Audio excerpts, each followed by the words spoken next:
All right. I think we can slowly start. So, great. Welcome, everyone, to the first global event for Sustainable Ocean Alliance Japan, Global Youth Forum for Ocean Day. It's so great to see so many of you from around the world. And before we get into that, since this is a very global event, I wanted to take a moment to ask you, all of you participants, speakers, to maybe type in the chat, if you can see the chat, where you're connecting right now. So maybe you can type in your country. If you feel like you can type in the region, city as well. I'm in Germany, so I'm gonna type that here. Yes, Hong Kong, Peru, France, Tokyo, Tanzania.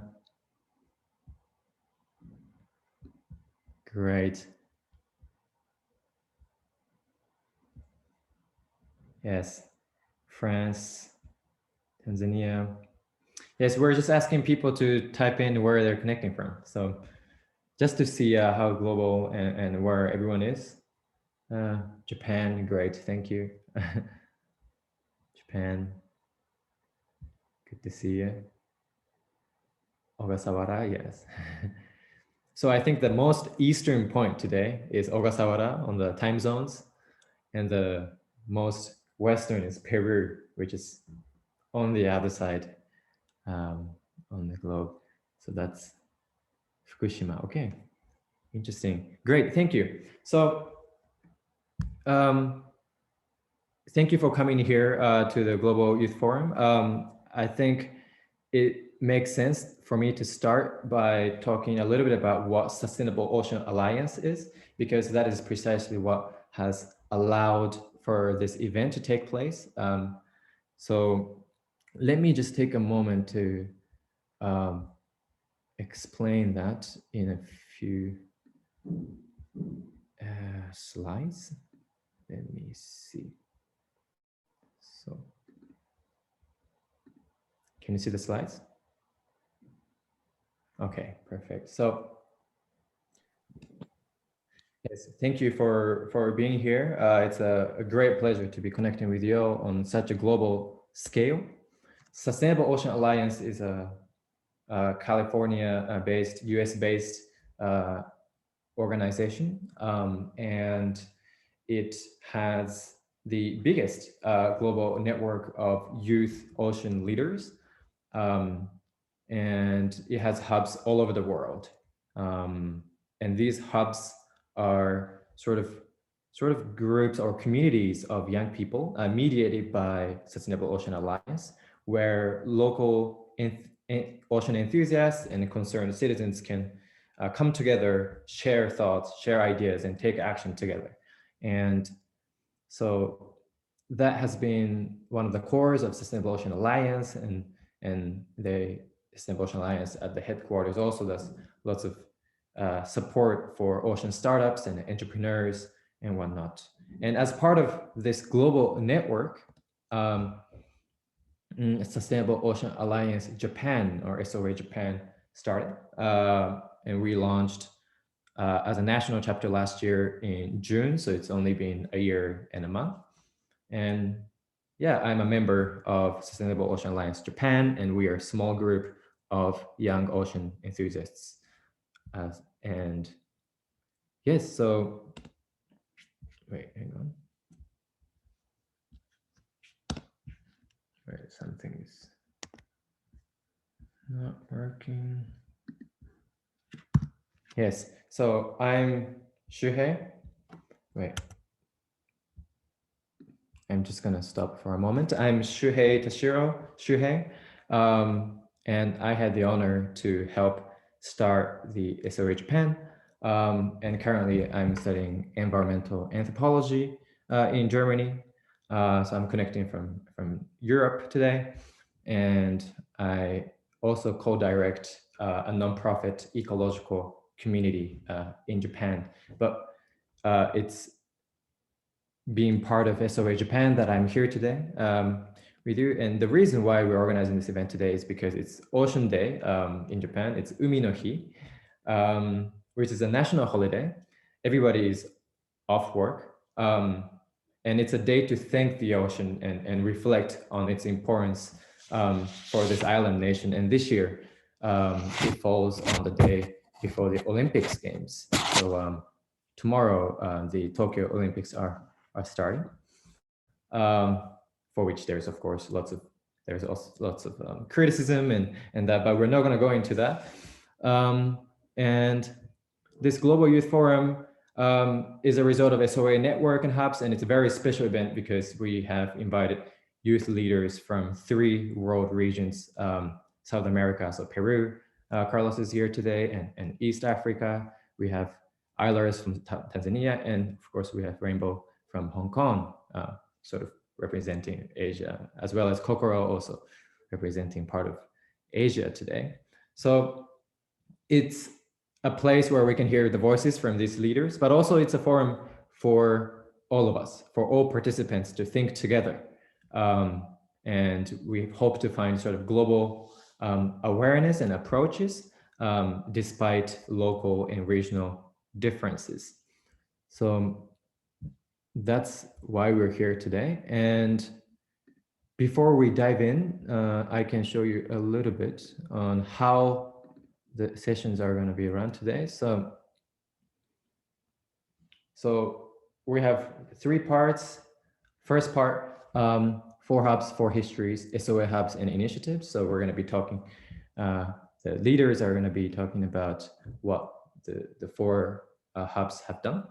And we're going to be going into different diverse ocean issues. So some challenges and problems faced by local and national and regional bodies and communities, and how each of us have tackled these issues as well. And towards the end, in part 3, we're going to be talking about youth, because that's why we're here today. Most of us are youth, or if not, don't worry, you can also be here. We define youth to be the under 35. So okay, so it stopped. I don't know why. So yes, before we jump in, a couple of practical matters. Please mute yourselves if you're not speaking, but feel free to show your faces. I appreciate you, Noemi, that you're bold enough to show your face, and it would be nice to see other faces as well. Hi. And also you can use reactions. So if you look at something like this, I don't know if you see my reaction right now, but yes, great. You can please use reactions if you feel like that's a good way to show your expressions, and also use the chat to post questions or comments or inspirations or thoughts or anything that came to your mind.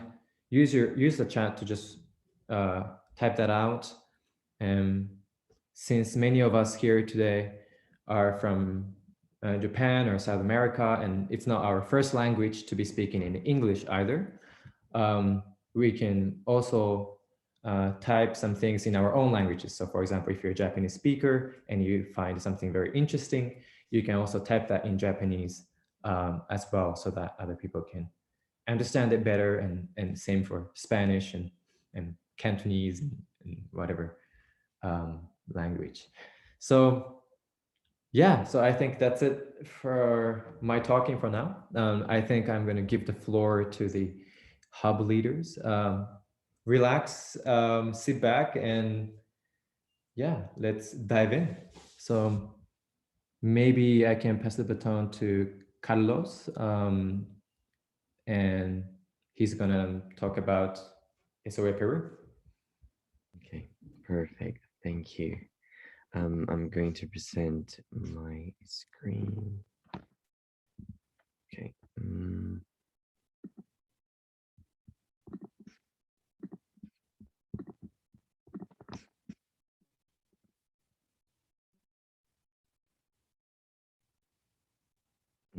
Can you see it?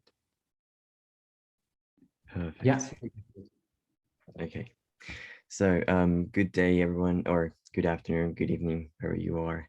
My name is Carlos Silva. I'm a executive member of SOA Peru since 2017. And first of all, I want to thank to SOA Japan for making this event possible. It is really exciting for us to be participating in this forum. So I'm going to start. It all started in 2016 because of Daniel Cáceres, who is the guy that is right here. He participated in our ocean event in Washington, D.C. at the time, where he met Daniela Fernandez, who is the CEO of Sustainable Ocean Alliance, and we can see her here. At the time, Daniel Cáceres was a marine biology student, and he has the opportunity to be the leader hub of Peru. Then in 2017, we had our first event in the Parliament of Peru with the name Public Hearing for the Peruvian Sea. And we can see a picture, this picture. It was basically focused on consciousness of people for the creation of a marine protected area in the north of Peru, because this area is really full of biodiversity and endemic species. So right now it's really threatened by over-exploitation. So we want to be created a marine protected area in the north. We had also the screening of the documentary Pacificum, The Return of the Ocean, with Yuri Hooker, who is the guy that is right here. He participated also in the Pacificum documentary, so it was really cool to have it with us. Then in 2018, we had a second event in the Parliament of Peru, also with the name The Youth Meeting by the Tropical Pacific Sea. And this was also, as the last one, focus on the creation of the marine protected area in the north of Peru. And in this case, we had the opportunity to invite some organizations focused in conservation of the ocean, conservation of cetaceans, rays, marine turtles, and different animals. And also focused on marine or sustainable tourism and the leadership of the youth. So we invited here different schools or students from high school, from the last years of school, because in Peru, sadly, it's not talked too much, these topics. So we had the opportunity to have this in the parliament, and we had also the opportunity to work together with Científica del Sur University for the Oceans Day, and we can see a picture here. Then in 2019, we had a meeting with the back then president of the Parliament of Peru to present our ocean concerns, to give solutions also, because as I said before, in Peru, it's not like really talk these topics. So yeah, it was really important to present this. And so he can present it in the parliament. And we had the third event in the Parliament of Peru with the name, The First Meeting of Young People for Climate Change.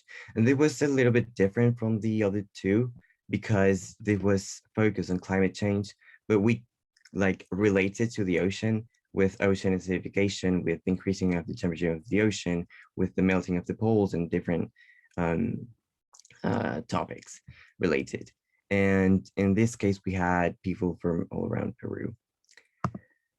Then we also had talks of plastic pollution and climate change in Villa Larifia School. You can see two pictures here. And in Las Americas University, we can see a picture here. And we had also the opportunity to do a first beach cleaning with the help of Científica del Sur University again. And in this case, we had, we collected 1/2 ton of trash.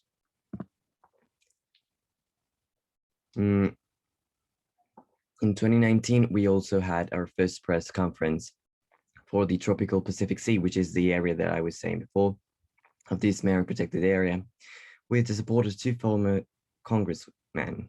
In this case, we have Fernando Ceballos, who is this guy right here, and Marco Arana. And we held our first sit-in in front of the Congress for the protection of nature, and we can see the picture here. Then last year, 2020, due to pandemic, we couldn't do like the same events that we were doing before. So we like didn't want to stop spreading this information, and sharing the information of the ocean and conservation. So we decided to do webinars in Peru, virtual webinars, and we had the virtual festival of whales. You can see the design here. It was a really good experience too. We were part of the co-organizing team. Is that the word? I'm not sure. And we participated also in the webinars of Latin America with the hubs of Mexico, Chile, Ecuador, Argentina, Uruguay. And we participated also in this SOA Connects in Latin America. Then this year, 2021, 4 members of the SOA Peru participated in the Global University Climate Forum. And this forum was actually focused on climate change. So we presented a project focused on climate change, but related to the ocean. And we do classes to high school students from schools from different parts of Peru, because virtually is easier to reach more places at the same time. And yeah, it was a good experience too.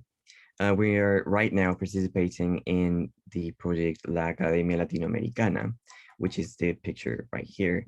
And this is we gathered this group of people, of youth, to teach them about ocean solutions, ocean problems, and leadership. It's all around Latin America also. And finally, we organized the presidential debate on ecological and climate emergency this year. And it was a really, really cool experience too, because we could at the time reach more organizations focused not only on the protection of the ocean, but on social justice, on conservation in general, like environment and those topics related. And we had the opportunity to work again with Científica del Sur University for the Oceans Day. It was like a webinar for 4 hours, if I'm not mistaken. And last thing we have done is be part of the organizing team of the Pacific World Festival. We can see the design here. It was this 18th of July in this month. So it's a couple of days ago. And yeah, that's basically what we have been doing for the past years. And that's all. Thank you.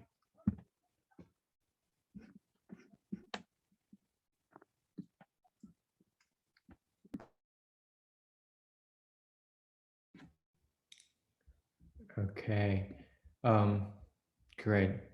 Thanks so much, Carlos. That was a really short summary. I'm sure there has been a lot of work going into each single one of these events, and that was really impressive what you've done. Yeah, maybe we can move on to Rainbow.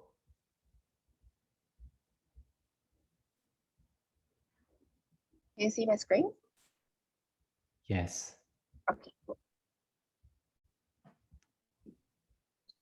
Okay.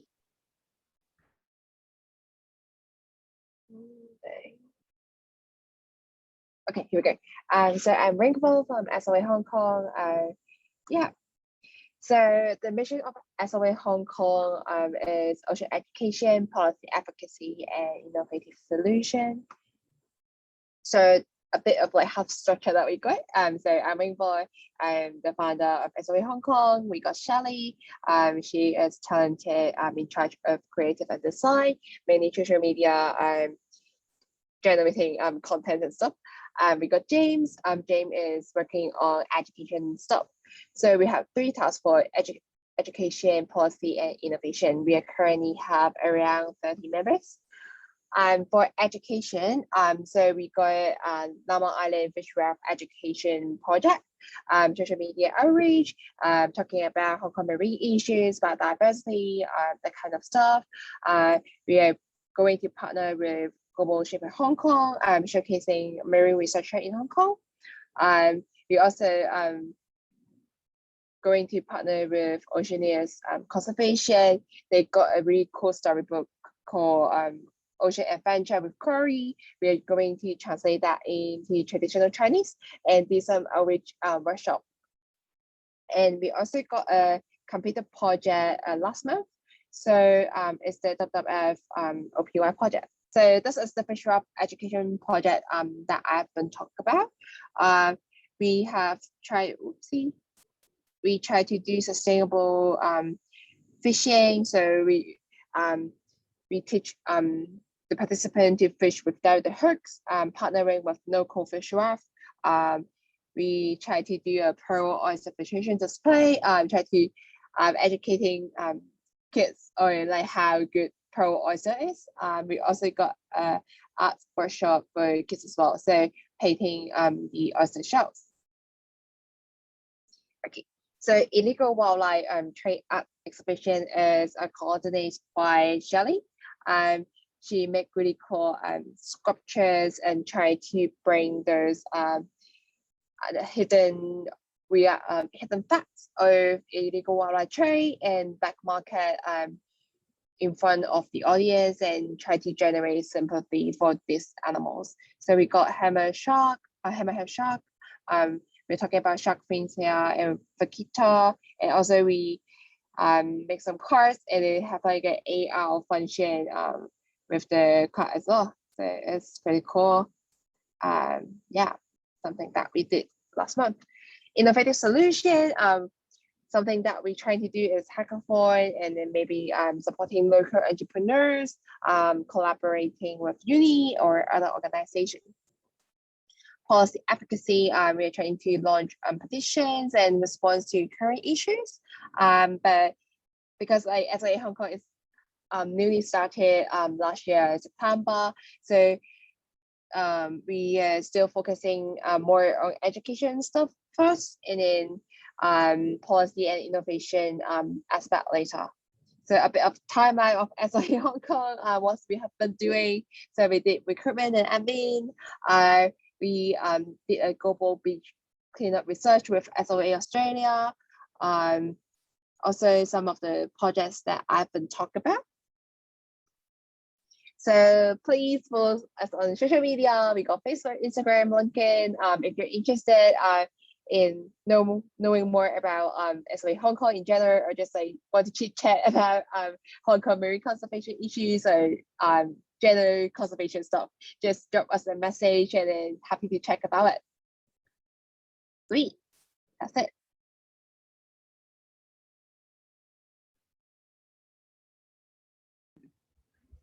Great. Thank you. That was really interesting, and yeah, I'm so tempted to comment on so many things, but I think for now we can move on to the next, and so that we have everyone speak, and then afterwards we can perhaps talk. Okay, so I think next up we have Ailars connecting from Tanzania. Are you able to unmute yourself and talk? Hello, everybody. I'm so excited and happy to be here. My name is Alice David. I'm the hub lead and founder of Sustainable Ocean Alliance Tanzania. Sustainable Ocean Alliance Tanzania was founded in 2020, last year, when I was graduating from my BTC in Marine Sciences in the University of Dodoma here in Tanzania. Our major goal and target is to perform ocean literacy projects and innovations for solving oceanic problems. And since we started doing some different cleanups in the ocean, including river cleanups, which is mostly commonly done in most part of the world, especially in Tanzania. Mostly the cleanups that have been performed is beach cleanups, but we started with river cleanup because most of the plastic pollutions we see in the oceans comes from the rivers. So we've been educating the youth and trying to engage them with the ocean solutions and projects and innovations, educating them about what is going on in the marine world and how to take part as youth in innovations and projects. And finally, we managed to take a step in innovating recycling solution plastic problem that we usually are solving on. By recycling the plastics into bricks, using the polymer sanity, we can now recycle plastics that we collect during the beach cleanups and riverine cleanups into building materials like bricks and pavements, of which many of the youth now been engaging in different solutions in recycling, because our hub is generally made up of early career ocean professionals that with common background in marine sciences, aquatic sciences, and aquaculture. And also we have different youth working in different projects of aquaculture, trying to educate on how the community can perform blue economy through aquaculture in a sustainable manner. And we have people who are trying to find some different resources for feeding people with, for feeding aquaculture farmers with black soldier flies, alternative feeds. They are trying to research on alternative feeds on how we can substitute the fish meal to black soldier larva fly. So there are different projects that this our members are performing on solving oceanic problems. And also we have managed to perform different visual meetups, mostly especially on Instagram Live, with the youth from different countries, educating them on why should we get involved with the ocean, and why should we solve the problems that are facing the ocean, and how youth can be engaged with the ocean solutions. Thank you very much.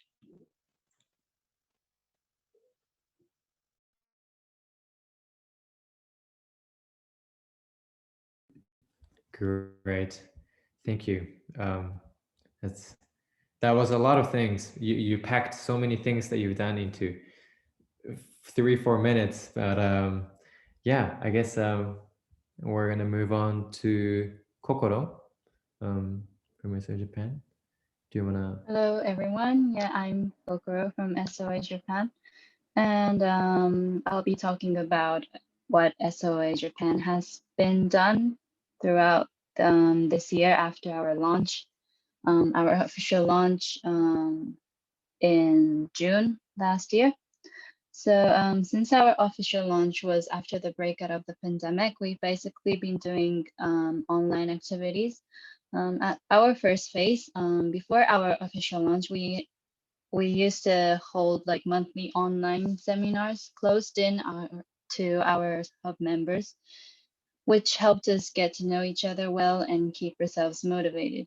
And as we talked about our community guidelines, and we came to an idea to do an online talk show for our official launch, and that was last year's World Oceans Day. So we invited several ocean-related activists who engaged in the problem from different approaches and shared our perspectives. And it actually turned out as a good reputation, and that was a good start for us. And after that, we've tried to keep our social media active by posting infographics about recent ocean news and uploading blogs about various topics. But the most impressive action we did was the Instagram hashtag movement, in which we made a certain hashtag and let our followers post their favorite ocean pictures with that tag. And we donated to a conservation group the amount of money according to the number of participants. And the movement actually ended up with 500 participants, I guess, and it was impressive how much people cared about the ocean here in Japan and their stories and emotions toward conservation. Yeah, and so other than posts and blogs on social media, we've been figuring out an effective way to keep the oral communications going.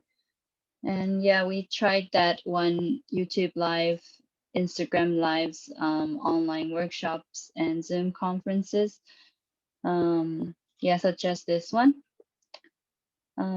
Because of Corona, like these kinds of online stuff is becoming a new normal, but we were having some difficulty of thinking of a way for the audience to feel free to join the conversation. So yeah, that's one thing I was curious about to ask for the other hubs, how they're engaging people in this pandemic, and how to involve people in their movements and conversations. So that's about it from myself. But oh, and we've done like giving out the micro grants and stuff. But I guess I'll pass it to Shuhei for the details.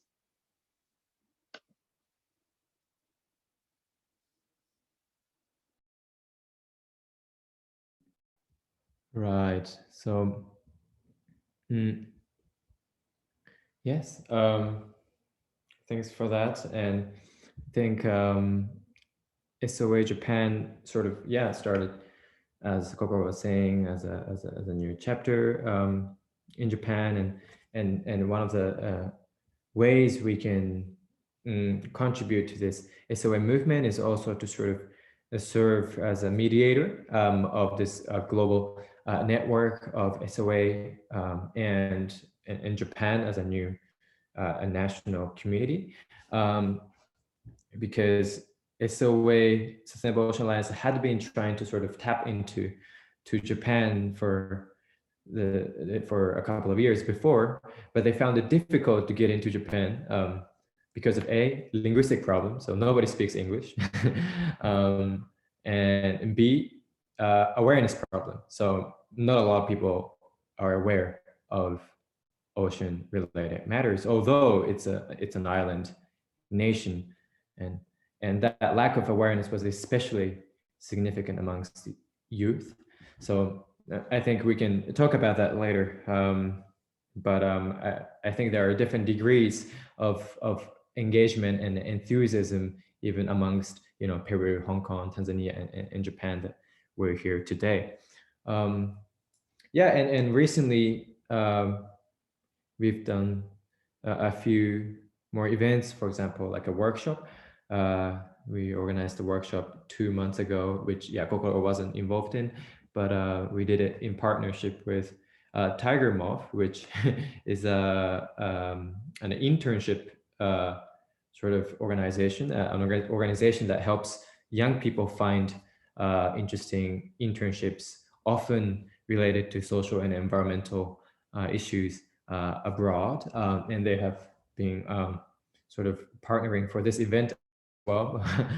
So thank you for that. But we organized a workshop on a circular design tool called life cycle mapping, and that was also a really a great opportunity to sort of engage people from across different generations, so older people, younger people, all across Japan, to think about where different products and commodities came from, and to sort of think about the life stories of things like a phone or a t-shirt or umbrella or these types of things. So I think our scope as SOA Japan has been very diverse, mostly educational, but we address many different types of issues, and I think that goes as well to the other hubs.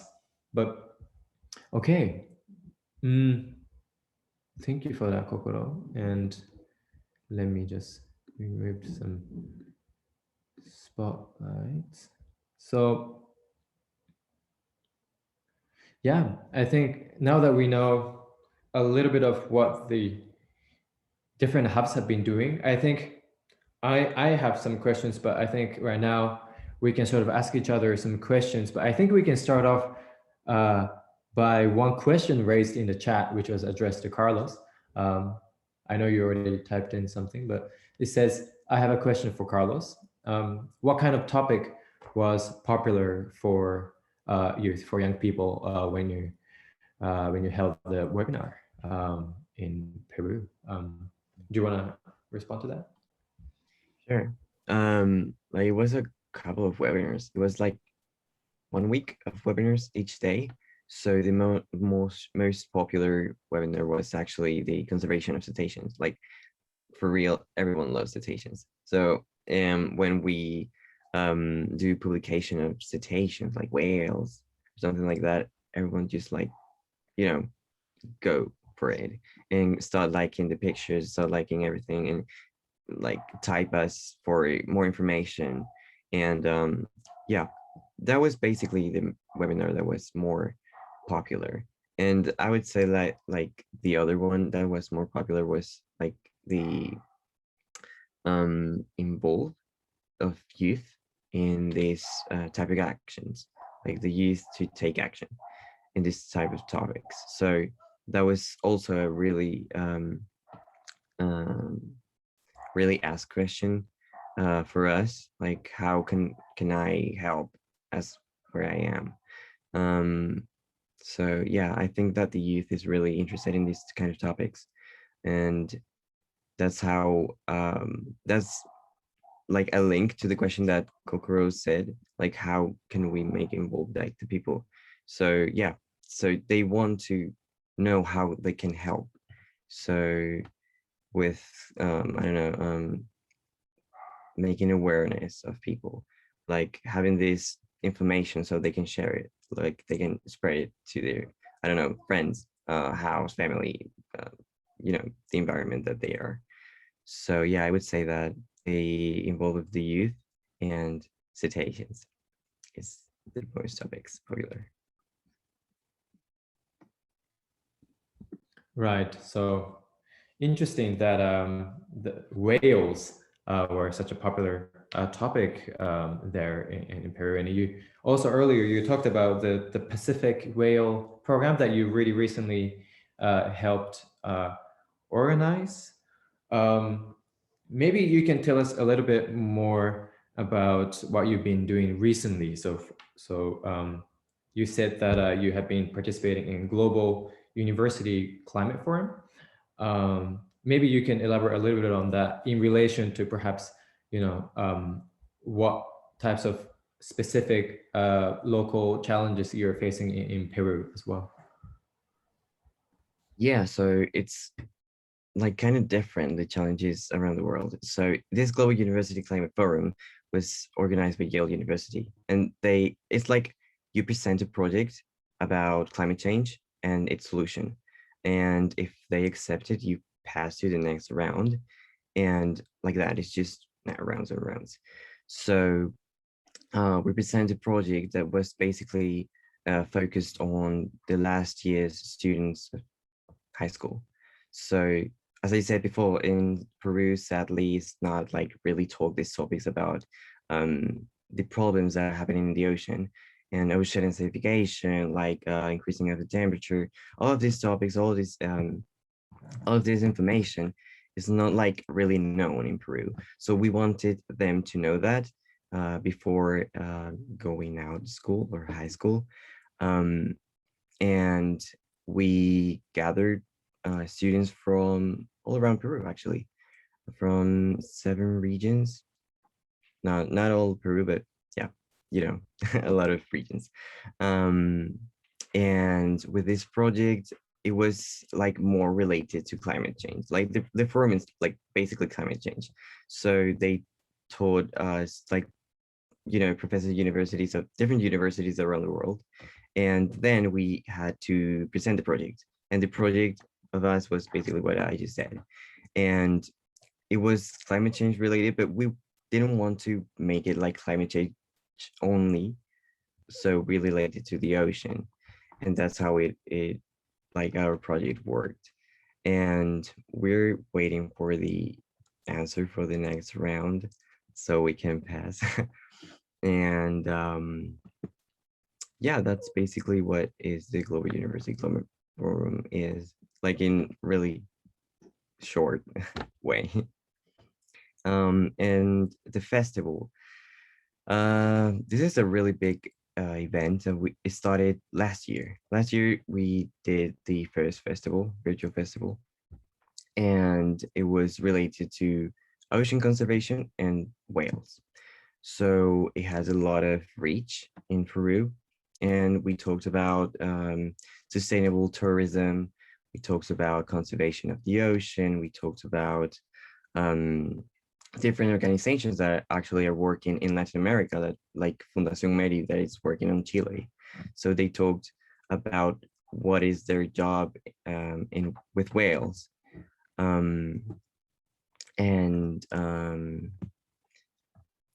Yeah, it was a experience basically of conservation, sustainable tourism, and whales. That's basically the event, and it was all day since 8 a.m. till 10 p.m. So it was like, yeah, a really like I like series of webinars, like little webinars, like 1 hour webinar, and like then videos of conservation, and then other webinar and like that and like that. So it was a really cool experience. It was this Sunday that passed. Yeah. Wow. Yeah. And maybe before we turn it over to other speakers, I was also curious because earlier you mentioned that sustainable tourism is not really a topic that is talked about in Peru, and you just said that you know, this festival also looked at sustainable tourism, and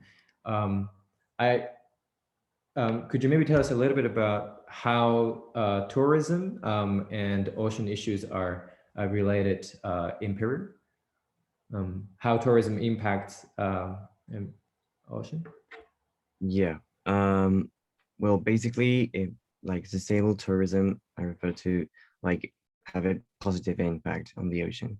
So in Peru, there is like this July until October, this is the whale watching in the north of Peru.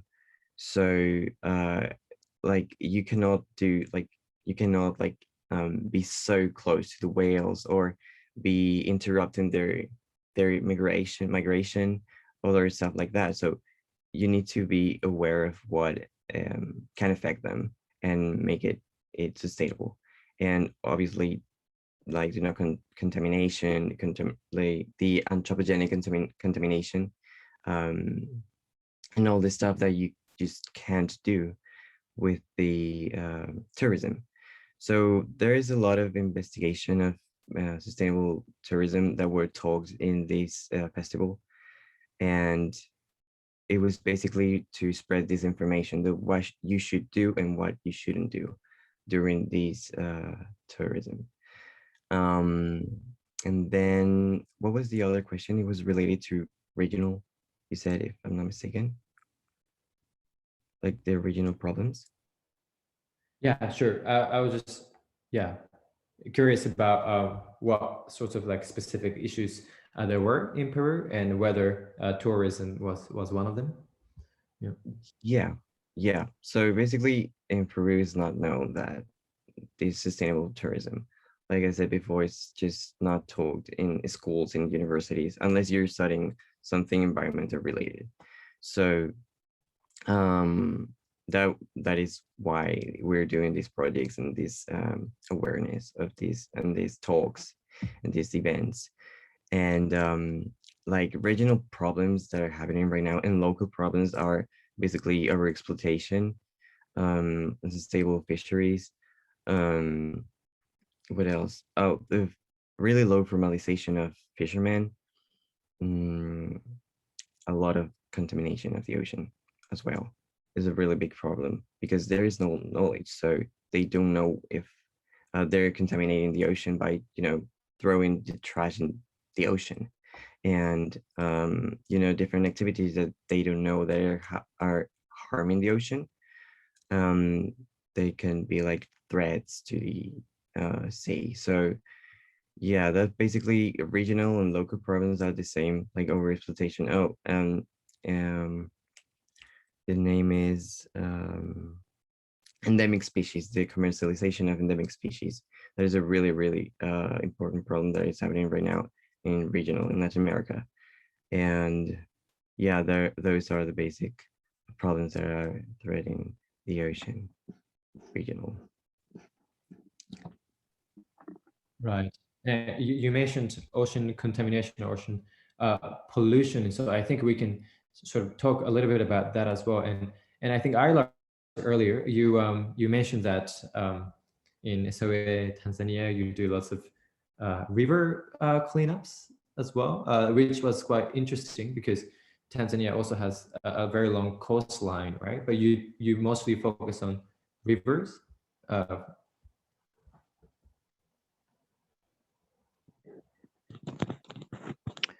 We actually do both. We started doing first by cleaning up the beaches.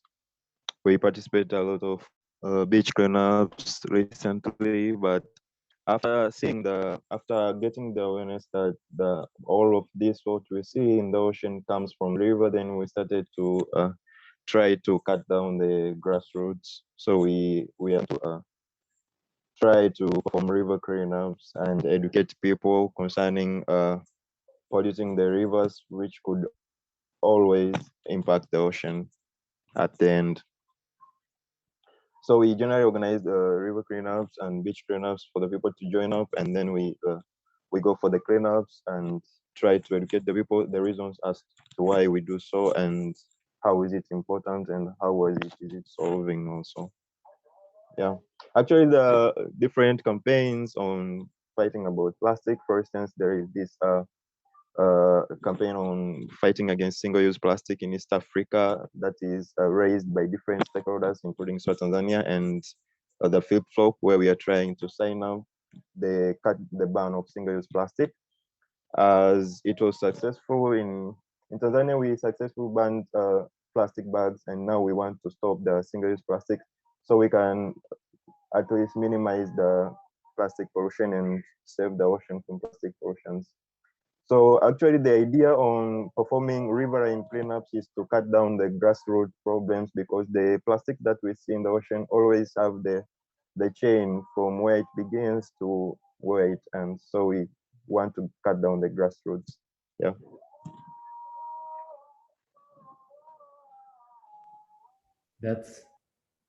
That's a great point, right?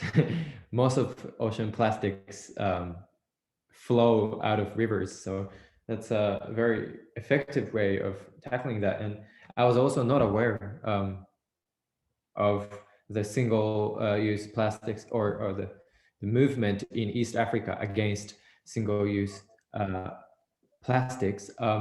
Maybe you can tell us a little bit more about that as well, because it's really interesting that you said in East Africa there's a whole movement of going in of reducing single-use plastics. And what kind of stakeholders are part of this? Like who's pushing the movement, and who's also getting damaged or impacted by single-use plastics? Generally, the stakeholders that we've been engaging with include Zero Waste Plastic Tanzania. In Swahili, we call it Nipifagio, and the flip-flop, and also us, and also some different stakeholders too, whom we are trying to engage them in signing up our petition so that we can come up together, because it's not a movement that is that started for a long time. It's just started within this year, and we started with the flip-flop and Zero Waste Tanzania and us, and also we are trying to engage other stakeholders in the movement in introducing single-use plastic. We started first by telling the people on single-use plastic, what is it and how it can be implemented, and how can people help plastic pollution by turning to single-use plastics. From there on, we came to perform a petition, because it has been successful in Europe. They managed to ban single-use plastic. Yeah.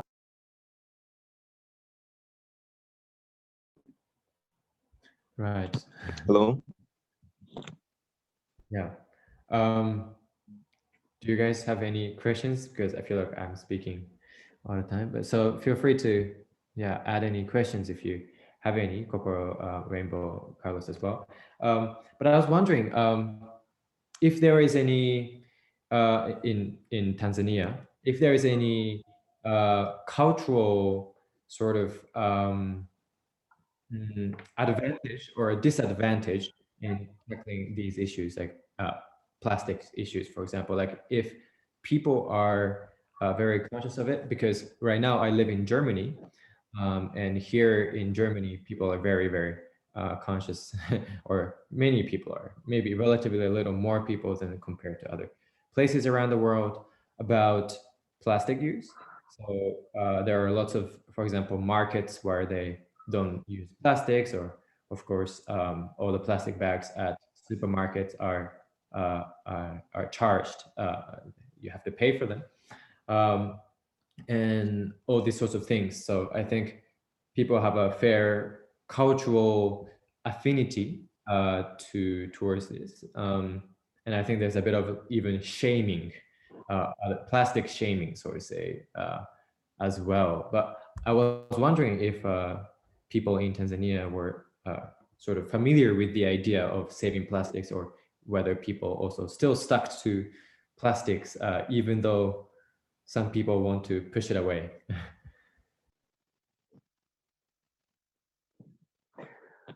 Well, that's incredible what's happening in that part of the world. But first, I might say the biggest step that we managed to make in Tanzania is from when we started to ban plastic bag use in Tanzania completely. That at least turned the mind of people on trying to say, oh, why did we ban it? You see, there were many reasons. So the major thing that is missing is raising awareness on why plastic pollution is a problem to most of us.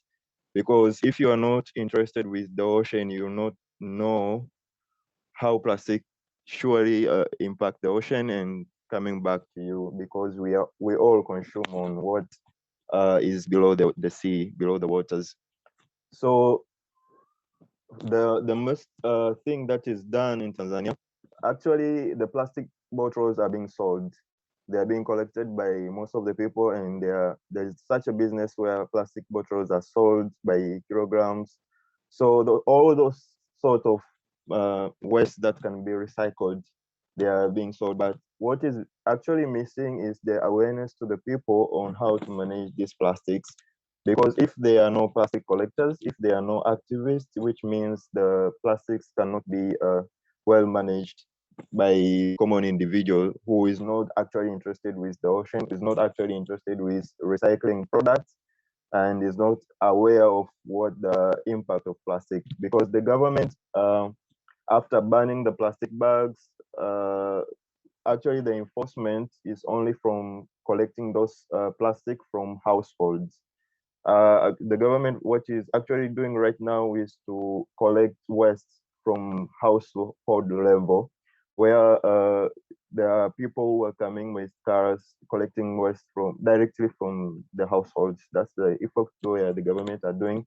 But actually, still, we lack awareness among the people who are using the plastic products on managing the plastic bottles and the plastic waste that they use. Because they lack that awareness on on how to manage that, and on the impact that will be brought by mismanaging that plastic. So what we actually do is to try to educate them and try to perform different cleanups. While performing those cleanups, we try to highlight the importance of what we are doing and the importance of managing the plastics. And by so doing, we cultivate the ideas of plastic pollutions and their impact and how to manage it. And actually, by trying to recycle plastic, we try to show them that this plastic actually cannot only be seen as waste, can also be seen as products. Because what commonly done is that people usually sell those plastic to recycling companies, but we can actually teach them that even themselves can recycle those plastic into other products, and they can sell them without even selling them to companies that perform recycling. So that's actually what we're doing. And by performing innovations like recycling plastics into building materials like bricks and pavements, it tries to show that individuals, youth, and other people in the communities themselves can recycle those plastic, and they can turn their mind more into economizing the plastic from just seeing plastic as a waste into seeing it as a product also. That surely helps to give them a mindset, a concern that this plastic is not only a waste, but can also be turned into a product that I can sell and get money. But and not only you see, educating people on only the impact of plastic. Some of them usually do not care on what are the impacts which are going to be brought by plastic pollution. But if you tell them that the plastic can be turned into products, you see people get the mindset of, oh, I can utilize the plastic and recycle it into another product which can bring me money in such some sorts of things. That's so much helpful to people who are not very much interested on the ocean and on the whole plastic pollution problem that the ocean is facing. Yeah. Wow, that's fascinating. I think you were mentioning two things there, right? So one is really the idea of recycling plastics and as you say, economizing plastic and other waste. And on the other hand, it's sort of changing the mindset of the people, and they have to go hand in hand, because environmental issues are not just the problems of nature, but it's also problems of culture, of how human beings deal with them. So I was wondering, maybe Rainbow or Kokoro, like in more Asian contexts, maybe one of you can tell us a little bit about perhaps what's happening in your regions in terms of ocean pollution, ocean waste, and how people are reacting to these issues, or whether people are in the first place. Okay, I'll go first. So we kind of mentioned sustainable tourism earlier, and I think it's tied closely with the plastic issue. So basically, in Hong Kong, we love to go traveling and stuff, but because of the pandemic, we are not allowed to do it. So many sort of like locals stay in Hong Kong. So we go diving, we do tons of water sports, we go kayaking, snorkeling. I think this shorten the distance between people and the ocean, and that's like kind of like we build a relationship between like among themselves. So basically what happened in Hong Kong now, there's like funding provided by the government, and many organizations apply for it and do diving cleanup, beach cleanup, and all kind of stuff. So it's no longer like a out of sight, out of mind situation.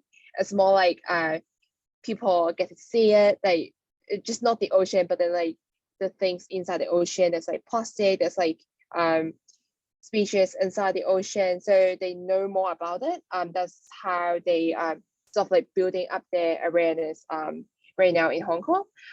So the government is trying to do consultation on banning single-use plastic, on plastic bottles, disposable cutlery and containers. Yeah, they are also working so hard on recycling as well. But the problem is recycling don't reflect on the cost of like actual recycling.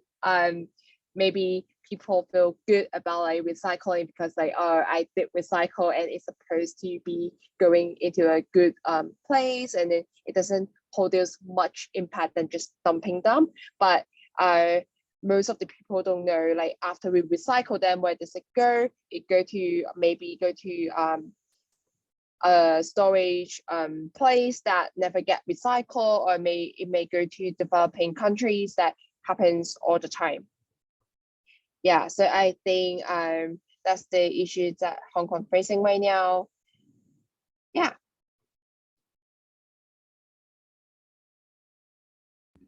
Interesting. And what about Kokoro? Do you have anything to say about like how recycling or plastics are in Japan, and how people, or maybe just people around you, react to these things?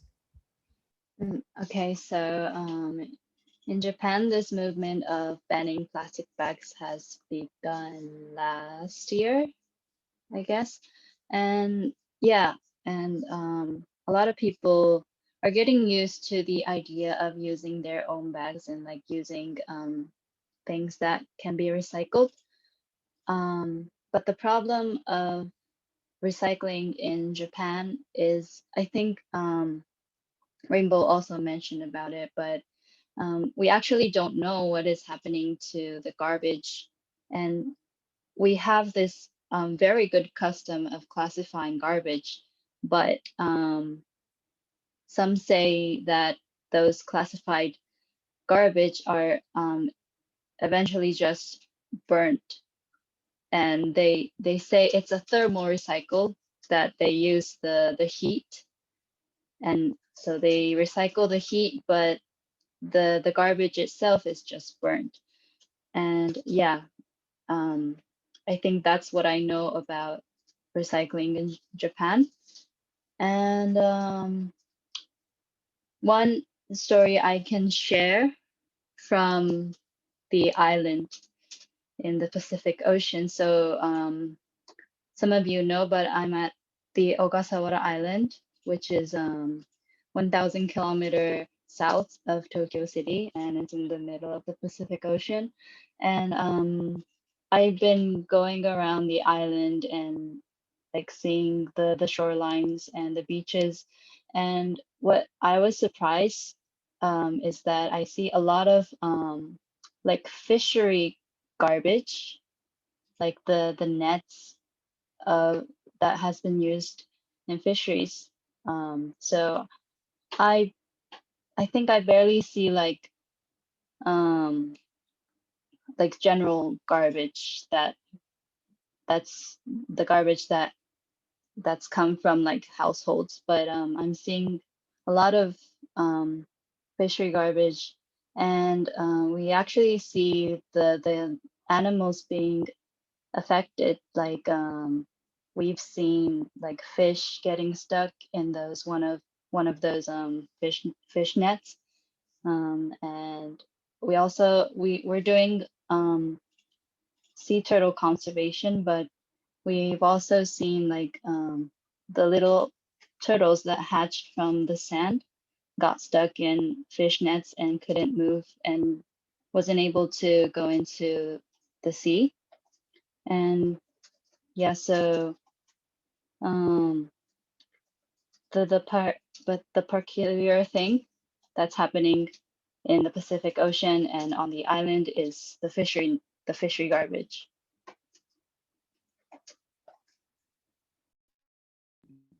Interesting. And now we see the intersection of what we often consider two different problems in the ocean, right? So one is ocean pollution and the other is fisheries. And as Rainbow was saying, it's, ghost nets have been a problem in many regions. And maybe we can also move on to talking about fisheries as well, because pretty much all of us have mentioned fisheries. And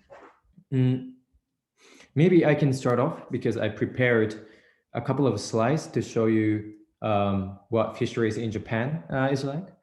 So let's see.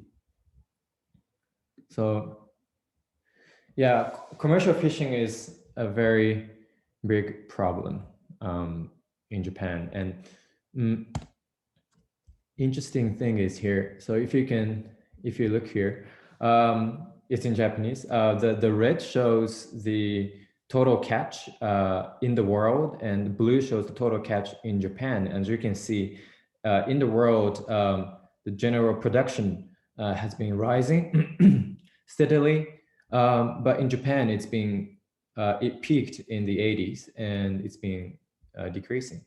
And why is that? Why is this happening? And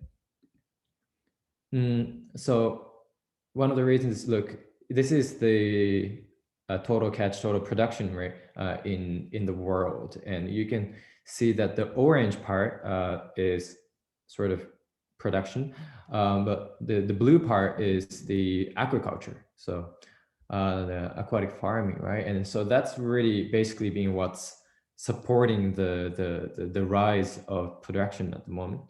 And here in Japan, the production peaked in 1984, and ever since it's been declining, both in offshore fishing and coastal fishing.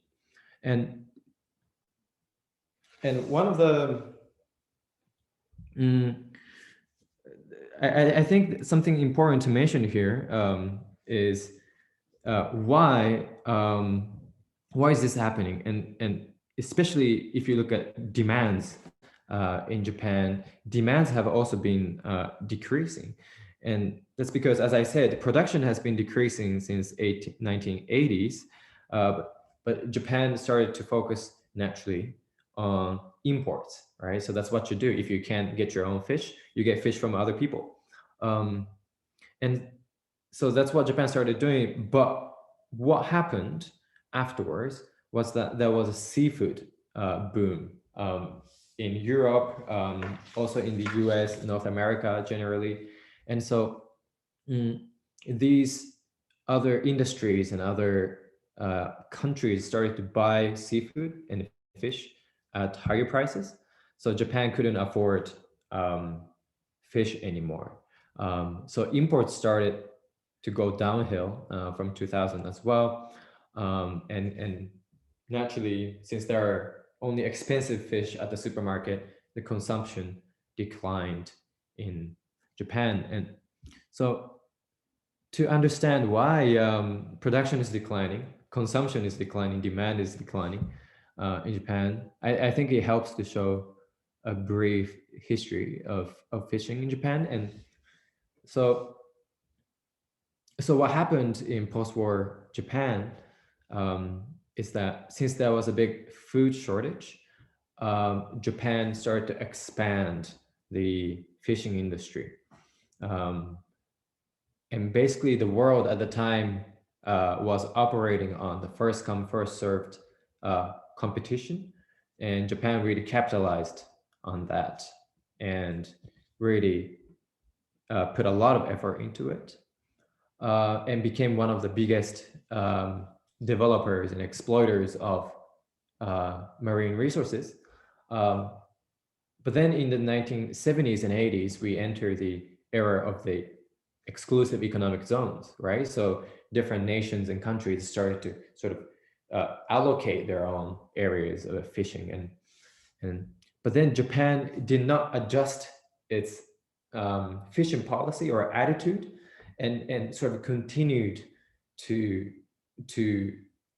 compete with each other and really pretty much within the Japanese exclusive economic zone, right? So what happened after a couple of decades today is basically a lot of these fish are gone.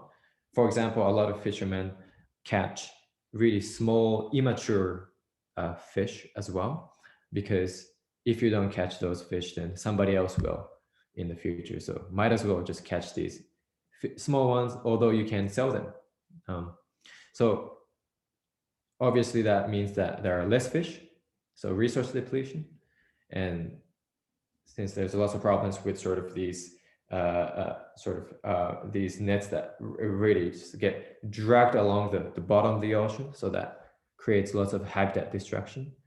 And I think this is also what Carlos was talking about, Asian population. So sort of social issues in the fishing industry as well. So yeah, so this is, so you see three different fish here. For example, the one on top is salmon and the one on the bottom is tuna. And for tuna, 1 kilogram of tuna, you need 15 kilograms of bait, of food. So you can see that there's lots of resources that go into it, but they still produce lots of tuna on aquaculture. And this is another issue of bycatch. So yeah, bycatch is, for those who don't know, basically you go out to catch tunas, but other fish also get caught in the nets or in hooks. And those fish, you cannot sell them because they're not of value or not what you're looking for, but you need to basically catch them and they die basically. So that's bycatch, and that's a big problem. And I think this is what Rainbow was referring to, the ghost nets. Lots of these nets have been abandoned by fishers, and Japan really contributes a lot to this because there is still IUU fishing, right? So IUU fishing, for those who don't know, stands for illegal, unreported, and unrelated, unregulated fishing. And these fishers, because they don't want to be caught by other people, they, for example, go at night, and in order to show that they haven't been fishing, they often abandon the gear.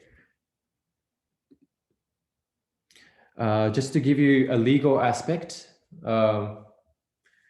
there was a big change in Japan in 2018.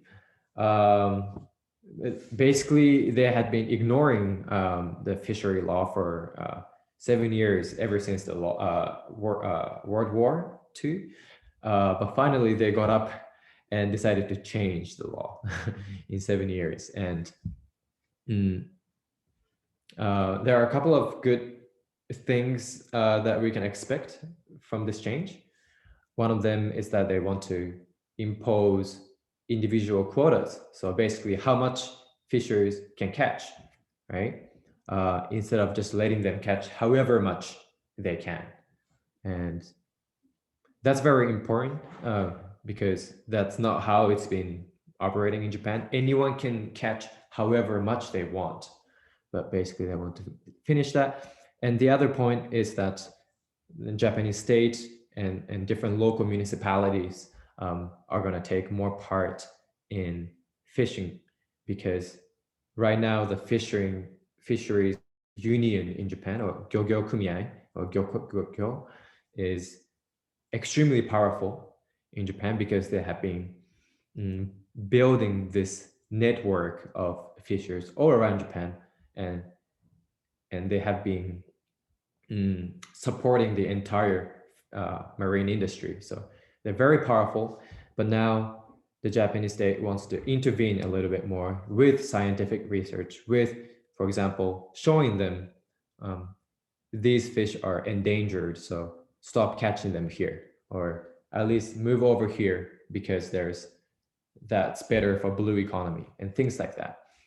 And just to finish off, but there are still a couple of concerns about this revision of fishery law. For example, even if you set individual quotas, it might actually not benefit the small-scale fishers and local community, because these quotas can be set based on their past achievements, so to say, or previous catch quantities. So the bigger your fishery is, the more quota you get. So that's a problem. And another problem is catch transfers. So you can catch your fish, but can you transfer this catch to another person if I don't want it? And basically they want to implement catch transfers with this fishery law change. But, there is a danger that these catches are going to leave the local community or local economy, and they're going to be transferred to other big corporations, other entities. And the final problem is, well, there are more, but fishery rights, and these rights are basically sort of these licenses have been issued up until now with the consideration of the local community, but now these rights are going to be granted to what they call appropriate and effective cases, or those who contribute more to the prosperity of fisheries. Those are the words that this new revision uses, but they're, as you can tell, they are very subjective standards, right? It's like appropriate and effective, but they don't show any numbers. What is appropriate? What is effective? So that's another issue that that one can expect from this change. So yeah, that's a big thing. These fisheries, what's happening with fisheries in Japan. But I wanted to maybe ask Carlos, because you also mentioned that sustainable fishing was a big part of Peru's fishing problem. And if there were any things that I just said that relate to your problem, or also other new aspects in your region? Yeah. yeah, basically in Peru, in the case of Peru, there is this fishing of anchoveta. And I don't know the name in English. Um, the scientific name is Engraulis ringens. I don't know if that helps, but this is the little fish that is basically really important in Peru, in the fishing in Peru. So our economy is basically is a really important topic, important area, if I would say. The problem is over anchovy. Yeah, anchovy. The problem with this over exploitation is that as you were saying, is there is no care for the fish. So the name is talla, and in Spanish is talla, the measure of the fish, the small measure of the fish. So they just, fish them, and the problem with that is that every time is going lower, the name of these anchovy. So the overexploitation is a really, really concerning problem in Peru. And now that I just remembered that there are little efforts from the government, like right now there is this new marine protected area in Peru that is called Dorsal de Nazca. I don't know if you have heard of that. That sadly, it's like just the name of protected area. The massive corporation or fisheries are still fishing there, and there's no regulation of that. So it's still legal because the government says that, but it's like not a protected area. So yeah, as Sustainable Ocean Alliance Peru, we present a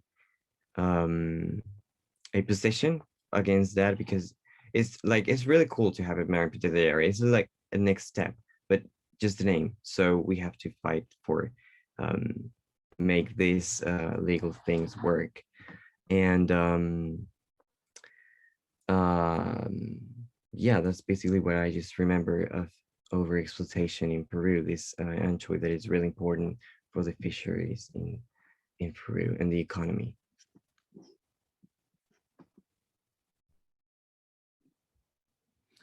Great. And maybe you too, Rainbow, because earlier you said that you do some education on sustainable fishing in the Hong Kong hub. What kinds of aspects of sustainable fishing do you teach about, and yeah, what are your interests? Yeah, so in the past, Hong Kong has the trolling happened in Hong Kong waters, and that activities has been banned a couple years ago by the government, so no more trolling allowed. But our neighbors still come over and then troll our ocean because the dolphin sort of like intern on the boat. So every time I like try to observe dolphin and then try to record the sighting, we also see birds from our neighbor try to like do the trolling as well. But it's kind of hard to regulate because we try to take pictures and then send it to AFCD, which is our government department, try to in charge of fisheries and fisheries, and then they say like, oh, there's like no date on it, or by the time they arrive they already left the water. So it's like a really quick sort of like action, so it's hard to deal with. So right now for the educational part, what we have been trying to do is trying to use more sustainable method to fish basically. So basically just like we give them like a string, but then it's no hooks there, and then you have to like catch the fish without using the hook. So we thought it might be more sustainable because the chance of you getting big fish, or just like the chance of generally able to fish a fish, is lower. So the fish stock can potentially restock with over time. Yeah.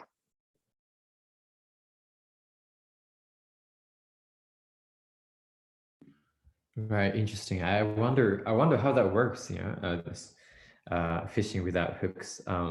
I would love to see some videos or something if you have any, but maybe I'm also curious about what's happening with aquaculture in Tanzania, because we've been talking about aquaculture here. And when I did some Google search, I found that some young people have been taking lead in Tanzania in terms of the development of aquaculture, and especially in freshwater sort of fishing or freshwater aquaculture. And you also mentioned that earlier, Ilas.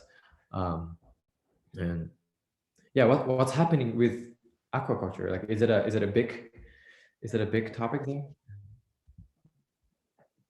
Yeah, actually, aquaculture is a very, very big topic and a booming one, because everyone is trying to invest in aquaculture, though there are a lot of drawbacks within it, because we are still at subsistence level. We are at semi-intensive level, meaning that we produce not with that much care, because we lack of the tools in farmings. We lack the capitals in farmings, because aquaculture has a lot of ways in performing it.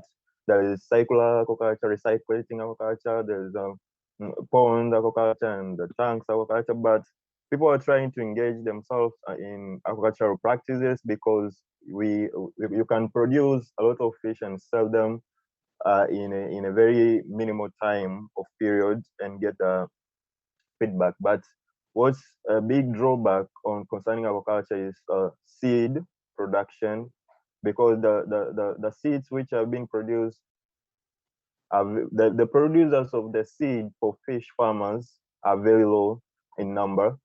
Very few people are producing seeds for the fish farmers that are very high quality. So most of the farmers usually takes them from the wild, from the oceanic environment, from the freshwater environment, and also they get them after they start. So actually, aquaculture is a very booming project. People are trying to perform them in a very high level, but there are lots of challenges within it, like the tools, the process, the mechanisms, the feed. Also, feed is a very big challenge, and it has been also being a challenge to the fisheries aspect, because most of what the farmed fish in aquaculture are fed by the fish meals, which are being taken from the oceans and then being converted into fish meal so that they can be filled in aquaculture practices. But that at the time goes, we are trying to innovate feed solutions, alternative feeds like besophil, like algae feeds, like duckweed feeds. So there are a lot of things going on in trying to face these aquacultural problems, but we are really trying to push it up, because the government is trying to help people to turn back into aquacultural practices.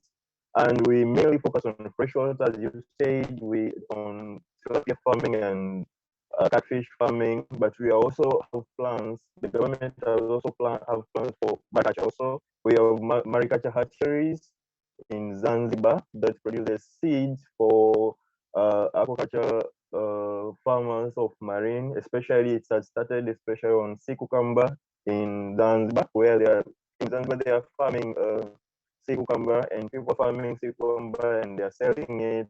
And also we have seaweed farming. So aquaculture actually in Tanzania is growing, but it still has a lot of challenges that is keeping it down, including those hatcheries and seed, the aspect of feed and the aspect of the technology, because the technology is still down. They have a lot to invest in, and aquaculture needs a very huge investment so that you can get high. For instance, a person who is doing cage farming, he has to invest high so that the cage production could be high for the returns. You see, so a lot of people who are practicing aquaculture usually do it in groups, or if not in groups, it's a company already that is investing in aquaculture. But people are really trying to push up, and we have a lot of specialists and consultants. For instance, I myself, I graduated from marine sciences and aquaculture, so I'm also specialized in that field, but we are really trying to tell the community on the importance of aquaculture and how the aquaculture economy can help them improve their livelihood. But we're also trying to solve the challenges that they face, mostly on the systems used, on the tools, on the farming ways, and also the seed production. Yeah. Thank you. Yeah, fascinating. And I think what you said at the end about sort of trying to engage the community, right? And sort of educate the community about the importance of aquaculture or about any ocean issues or any environmental, social issues for that matter. It's so important. It has to come hand in hand with the grassroots activist advocacy, lobbying, whatever work you do. And I think this relates to what Kokoro was saying at the beginning of how do we engage people, right? And especially now that we live in this world of the pandemic where, see, we're connecting through computer or smartphone screens. And so that has changed in some ways, like how we try to engage other people. But, you know, of course, some people say the population is always divided in 3 segments. So it's like 1, 8, 1. So the top 10% will be always super interested in something. And the bottom 10% will be completely disinterested or uninterested in something. And 80% in the middle don't care much, or they don't have opinions, right? And I think it's not that difficult to engage people or members of the community who belong to the top 10% because they already have the antenna. But the question is, how do we engage the 80%? How do we engage even the 90%? Yeah, the people who are just not really interested or who don't care much. Yeah, and yeah, I think this is a point that I want to ask all of you, and especially when it comes to engaging young people, right? So young people these days are clearly showing more interest in these issues, and we can see that from, you know, what has been happening, for example, with Greta Thunberg and, you know, all these eruptions of young activist movements around the world. And ocean movement is not an exception. And yet it's still, at least coming from SOA Japan, I find it fairly challenging to motivate and engage people in these work at times. Kokoro, maybe you can elaborate a little bit first on why you raised the question and what you mean by this. Okay, so well, I think, yeah, the biggest tool that changed our generation was, of course, social media. And now that, like, each of us have the power to speak up, we were able to bring this global movement so far. But on the other hand, we're seeing this difficulty of connecting people, sharing opinions, and engaging people. And well, in my opinion, I think the best way is to show that it's fun, simply because it's fun and it's cool to do so. And I'm seeing a lot of young generations in Japan doing so. Like, well, I think I'm seeing a lot of beach cleanup movements and beach cleanup groups that's popping up in Japan, and like even in like university, like we call circles, like university small groups that that does a lot of beach cleanups. And what they're trying to do is to make it a lifestyle, like a cool lifestyle as our generation. And yeah, I think that's one way to keep people motivated and think that yeah, conservation cleanups are a good thing to do and also a cool thing to do. Yeah, I think that's one opinion I have. Right. Now, I think that type of how do you say it? It's like it needs to look interesting. Yeah, like of course the core of the problem is very important, and of course there's the moral aspect in many ways. Yeah, like it evokes moral consciousness or conscience to lead a certain life that contributes less to marine issues that we either way contribute anyway. So I think, and yet the question is, how do we bring in the sort of uninterested segments of the population, like Carlos or do you maybe have something to say, because you've been engaged in SOA Peru for 5 years now, and I'm sure you've seen you've gone through some challenges, difficulties. Yeah, so I just remembered one thing that one member of the SOA team, Peru, told me. It was about a beach cleaning. She was like, how I'm going to gather a lot of people to do a beach cleaning, because she made a post on Facebook, but it was like little engagement. So what she did was she just started by herself. She started doing the beach cleaning, and then just a young kid came out and said, hey, I'm going to give you this, and he gave her trash. And then her his little friends just came, and this just got massive. And that's how people can also get interested. Just like you do something and they know you're doing something good and something positive is going to make them feel like, okay, so I can do it. It's something easy, it's not hard, so I'm going to do it too. I'm going to help. And that's something that is really in my mind, something that if you do it and if you know that you're doing it is correct, is good, some people are going to reach out to and they're going to help too. And as Kokor said, I think one thing is really important is to make it cool, to make it fun, to make it really interesting, so people just start looking for help, for helping, sorry.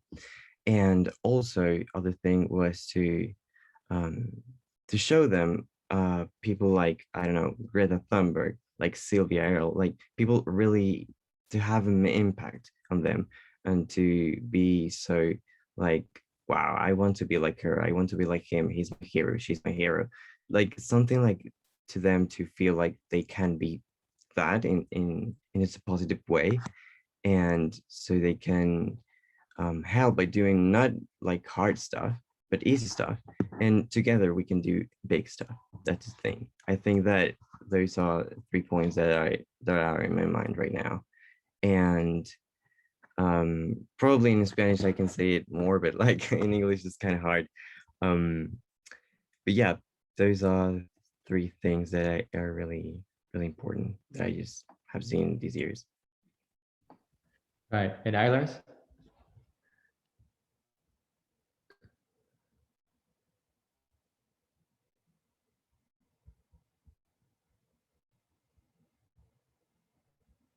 Lars, did you want to say something?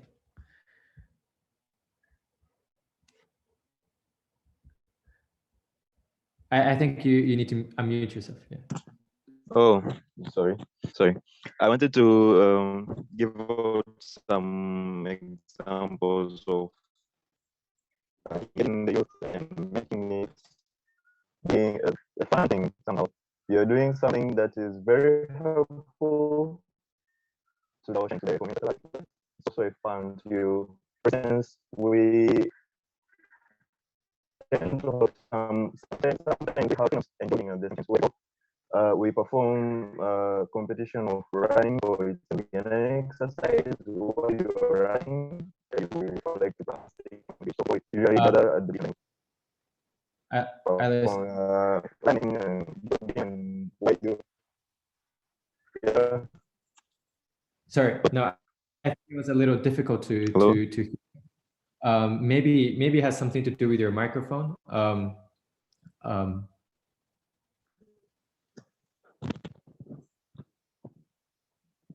Sorry, I was saying that to make it fun, I was just making it fun while we are engaging the youth in performing different activities for the ocean. For instance, in terms of beach cleanups, we had some beach cleanups which involved running competitions where people as you run, you pick up a plastic that you face at the beach. So it's kind of like a competition for running where people do jogging and running, but as you run, the step you make, you just collect a plastic that you face, and then the one that collect many is the winner, and the one that finished the line first is the winner.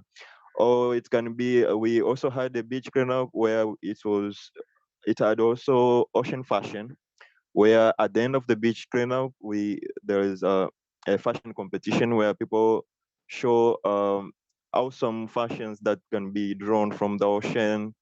For instance, using plastic as ornaments that can be used to plant flowers, or any fashion activities that can be drawn from the ocean to reflect something from the ocean, a clothing and dressing, or whatever, something that can make them have fun while they're performing, where they are getting engaged in doing different activities. That's also helping to engage most of the youth in doing different activities for the ocean.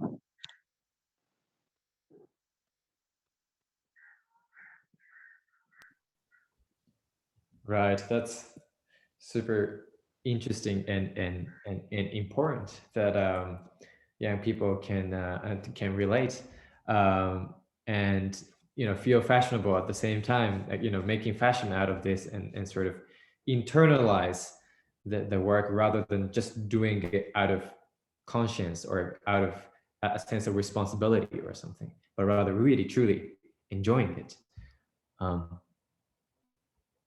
And I think there's a comment here in the chat. I hope there can be more transparency about what happens to recycled plastic garbage, because if we can see that our actions are actually having a good impact, it will motivate us even more.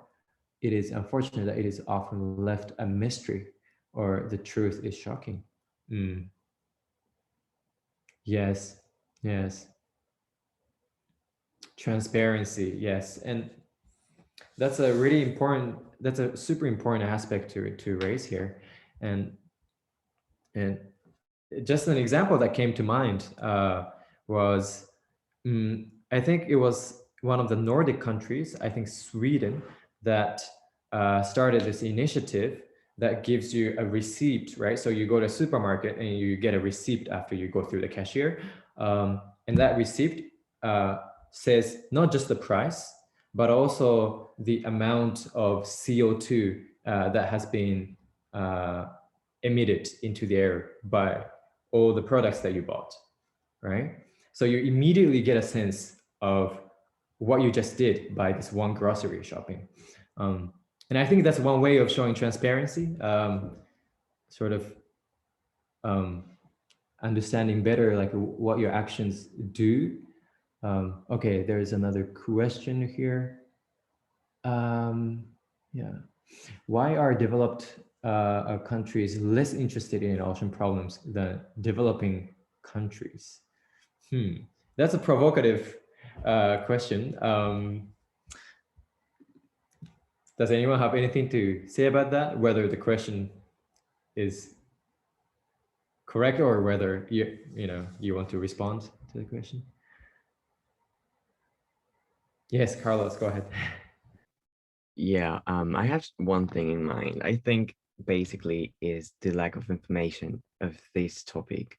like I said, and the government, like I said, there's no like really this information available for people, and if it's available, it's in English. So most people like don't have this facility to speak in English or to read in English. So it's kind of hard if you want to read this information, like actual information. If it's in Spanish, then there are like really few ones. And so I would say this is the lack of information, and second is the governments. The governments are not interested in this, because when they have the opportunity to do something, well, I would say, like, I don't know if they're intentional, like in Peru, they're doing like bad thing, but they don't have this instructions or how to do it well. So I would say the main problem is the information that is not available. And if it's in English, and that's a problem, the language.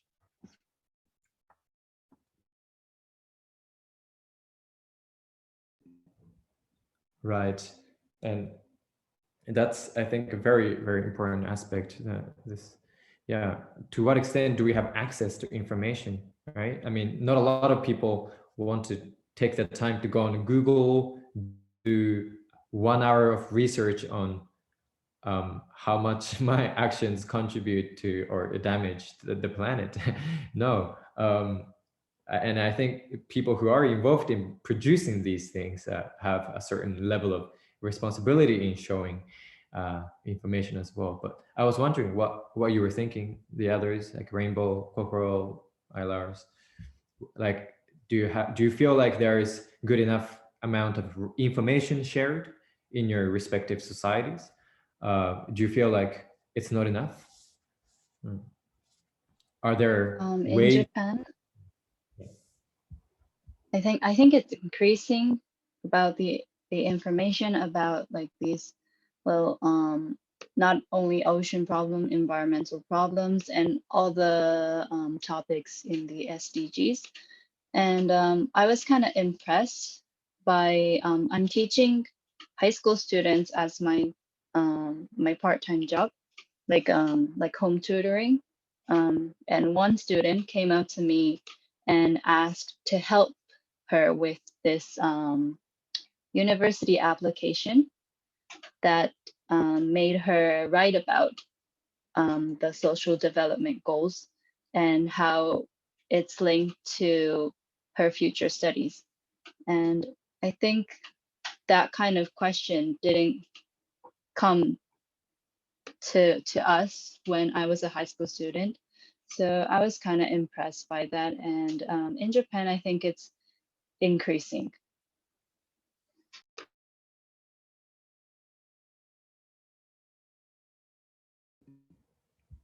Right. It's slowly increasing, yeah. You can see that almost. You can feel that students in universities and in schools know much more, or at least are aware of these things than our fathers and mothers and their parents. And yeah, it's changing. But okay, so maybe the next question I wanted to maybe ask all of you, maybe this is one of the last questions we consider today or tonight, is, yeah, why are developed countries less interested in ocean problems than developing countries? Do you feel like this is the case? What do you think?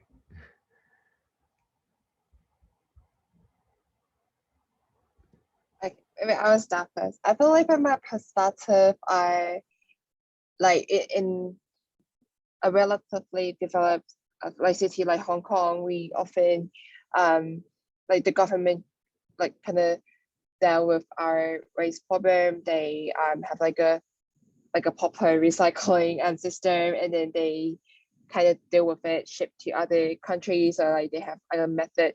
But there's also lack of information as well, like how like the citizens don't know like how they deal with it, or like how they manage their waste. And for the developing countries, often they have natural resources, but they don't have like a smaller financial capital compared to developed country. So there's often trade-off. They use their natural resources to get money from the developed countries. I think in that case, that make the environmental problem more obvious, and people actually realize it because the changes is like so quick that everyone can realize it in developing countries. Yeah, I think that's like what happened. And yeah, so what do you guys think of that?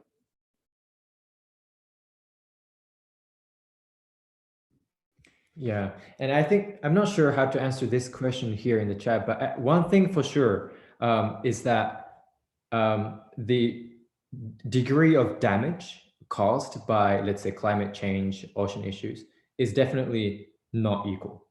So some people are more damaged than others, right? And here in Germany, there was a big flooding like about 2 weeks ago. And this flooding has actually claimed more than 150 lives in here. And this is it's catching lots of attention because it was the biggest natural disaster in 300 years or something. Yeah.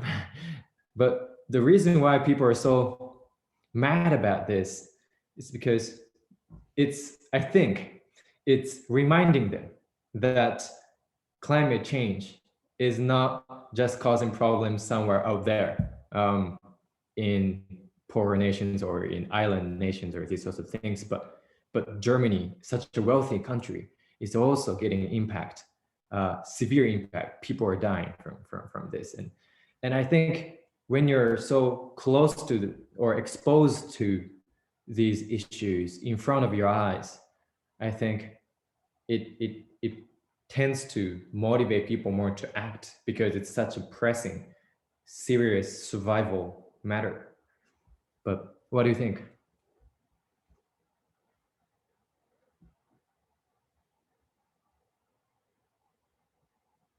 Yeah, Carlos, go ahead. Yeah. Okay, yeah, that's something that reminds me what I have heard in the Climate University Climate Forum, that this isn't affecting us all like equally. Like developing countries and poorer countries are suffering more in these cases because they don't have, the resources or the things that can help them to surpass this. So in the case of richer countries, I think there is like this more impact on this climate change or this global warming, or these problems that are happening right now in climate change. So I think that would be probably another thing that developing countries are not conscious because about the besides the information, they don't like cause that much impact as other countries, like richer countries. But I think that probably is the point. And climate change, yeah, is happening. It's real. We can see it right now. We can see it in different countries, as you said, not only in developing countries but in richer countries. Yeah, basically the thing that every person should do all around the world is change the way of life, the way how they do the things, and to have a less impact and to know. And that was other thing that you mentioned before, the environmental costs, if I'm not mistaken, so they can know how much they're affecting the world by their doings, by their actions. And yeah, that's something that came in mind when you said about the developing countries and the impacts that are not equal.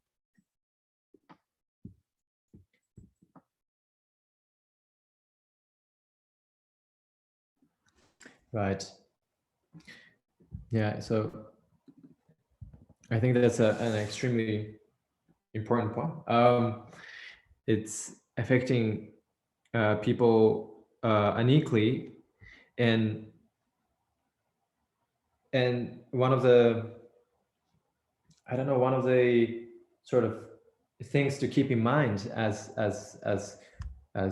you know, ocean activists or people like us who are interested in the ocean, who have some access, of course, amongst us to different degrees, but some access to information about the ocean, some access to opportunities for action, to do something, because I think we can be aware that every single one of us is part of the ocean work. We all benefit from the ocean. The oxygen that you're breathing right now, probably at least half of it comes from the ocean. And yet we all contribute to ocean degradation or ocean issues, even if you want to deny it. Yeah. And that happens on so many different levels, whether you're conscious or not. So each of us has the option of being someone who cares or someone who does not. So yeah, and I think that's a really good point to sort of wrap up our session today, because I think it shows us that no matter where you're connecting from today, whether you're connecting from Japan, Peru, that was France, Tanzania, Hong Kong, all these different places, you know, you're connected to the ocean. Even if you live in the city, even if you're far away from the ocean, you breathe the air. You know, the land is based on the ocean as well. So yeah. Okay, one last comment. I think the media should talk more about climate change being one of the reasons for disasters. Yes, that's exactly right, I think. And one of the things we can do now, as young ocean enthusiasts, activists, concerned citizens, is to have a dialogue, have a conversation like this, and post something on social media and talk about it to friends, family, to colleagues, to schoolmates, and do a small action like the girl that Carlos mentioned. Go and clean up a few things on the road when you see them. And these small things perhaps will lead to a bigger action, and that bigger action will lead to some media reporting on climate change more. Yeah, but do you guys have any last comments before we wrap up? Like how you're feeling, or what messages you want to tell to the participants? Yeah.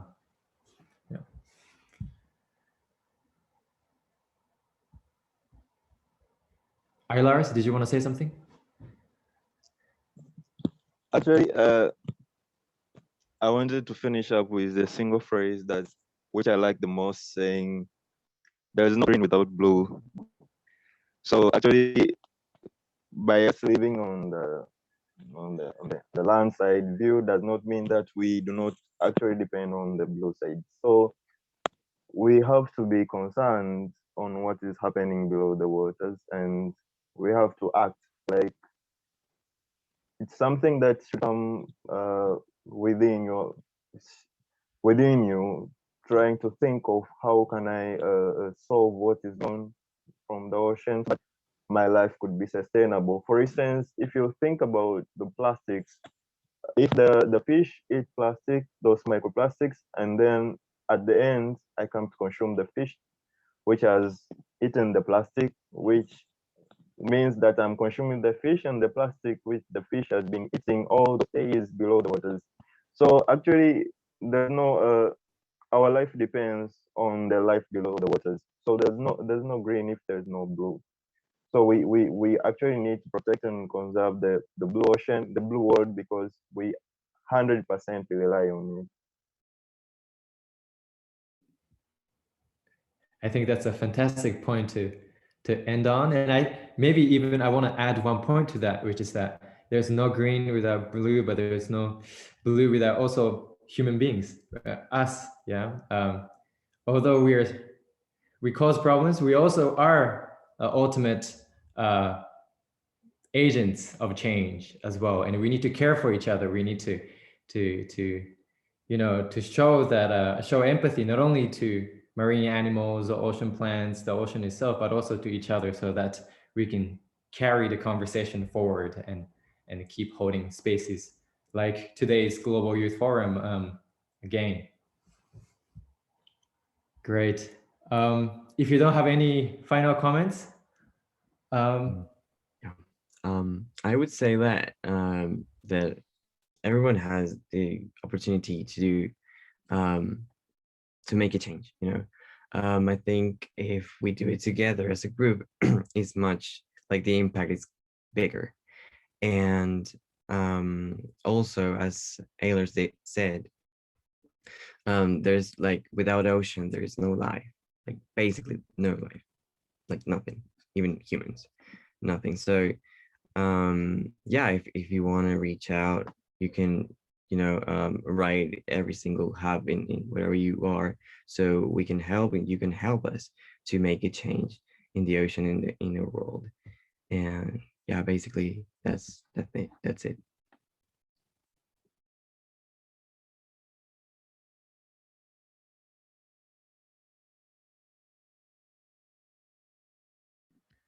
Right. Yes. Great. Thank you. That was really inspiring. And I don't know why, but we're getting some participants at this hour. I guess some people mistook it by 2 hours. But I think now that it's been about 2 hours, I think it's about time we wrapped up. Kokoro, Rainbow, do you have anything to say? Any messages? Okay. Inspiring messages? So I'm not sure if I have a message, but it was a good time exchanging opinions throughout other countries and sharing a lot of perspectives. And well, yeah, for what I said, I think it's the best way to involve people is to think that it's pretty cool, whatever it is, and it has to be inspiring. So for my individual goal is to let people know that the blue world, the ocean is a spectacular place. And so while I'm at this island, I'm trying to like make people be inspired by the wonderful world beneath the sea, beneath the waters. And if you're interested, I've been posting a lot of pictures of this island and the marine animals here.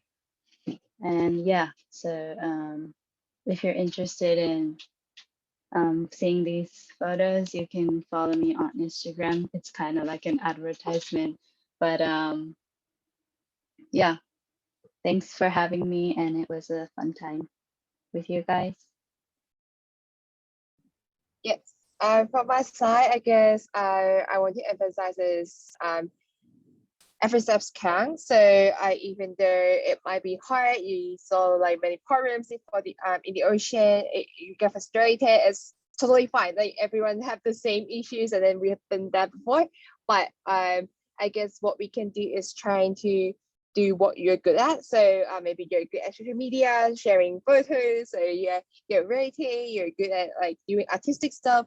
Like find your niche and then try to do something for the ocean, and every actions that you do might impact one person, and then one person impact another person, so that will be collective actions after all. Yep.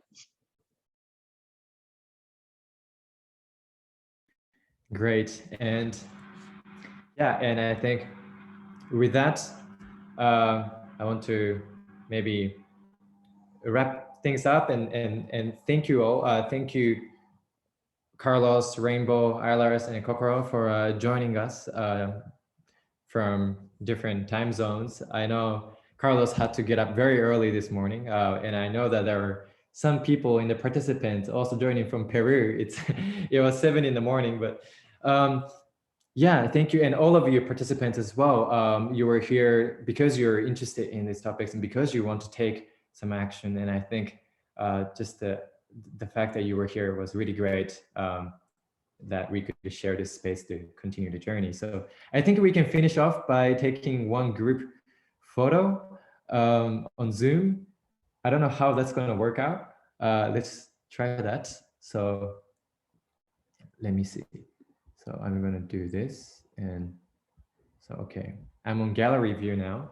So I can see all of you. Like, feel free to show your faces if you don't mind taking a photo of. You don't need to. Yeah. Okay. So let's see. You guys can also take photos on your devices, but 3, 2, 1. Okay, great. I think, oh, somebody joined, so one more. 3, 2, 1. Awesome, fantastic. Yes, all right. So thank you for being with us for 2 hours of really thought-provoking and inspiring ideas and stories. And let's continue the journey as Sarah was saying. Let's continue this work, continue this journey. So thank you. Thank you. Bye-bye. Thank you. Bye. Bye. Thank you. Thank you, Susan. Bye-bye.